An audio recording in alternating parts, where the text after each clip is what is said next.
여러분 안녕하십니까? 대한민국 대표 경제 뉴스 뉴스플러스 시작합니다. 요소수 품귀 현상으로 물류 대란이 현실화하고 있습니다. 중국의 수출 규제 때문에 빚어진 일입니다.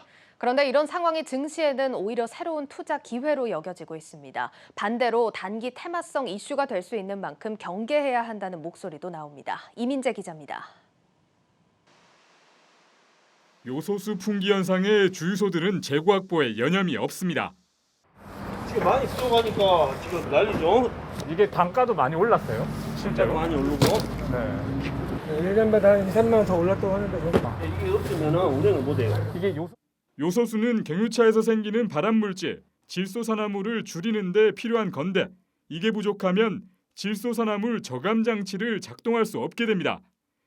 특히 유로6 기준이 도입된 후 저감 기능을 못하는 차량은 시동조차 걸리지 않습니다. 요소수의 핵심 원료인 요소의 최대 생산국인 중국이 지난달 15일부터 수출 규제를 하면서 요소의 3분의 2가량을 중국에서 수입하는 우리나라 같은 경우 큰 타격을 입을 것이란 불안감이 커지고 있습니다.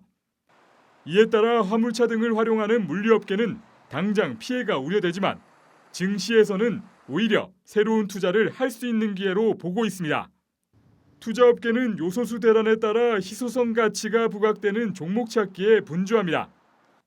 가장 먼저 국내 요소수 시장 80%를 차지하고 있는 세 개 업체의 이목이 쏠렸고 롯데정밀화학과 KG케미칼 주가가 들썩였습니다.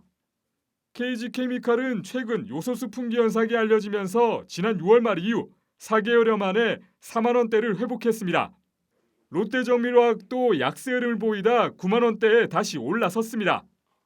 또 물류 대란 우려는 물류업체에 대한 투자 심리에 긍정적인 영향을 주고 있습니다.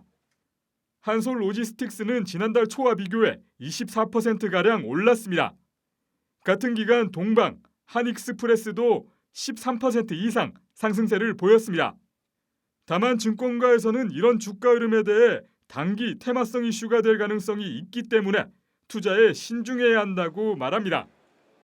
요소 원가가 올라간 것만큼 단가의 전이가 가능하니까가 제일 핵심 키포인트라고 생각을 하는데 정부 차원의 지금 현재 정서상 단가를 그렇게 쉽게 올리기도 쉽지 않은 상황이기도 하고 초에 사업 부분 내에서 요소수가 차지하는 매출 비중이 그렇게 높지가 않았거든요. 장기적으로는 요소수 활용 경유차를 대체할 수소와 전기차 등 친환경 이동수단과 관련된 기업들을 눈여겨봐야 한다고 조언합니다. 한국경제TV 이민재입니다.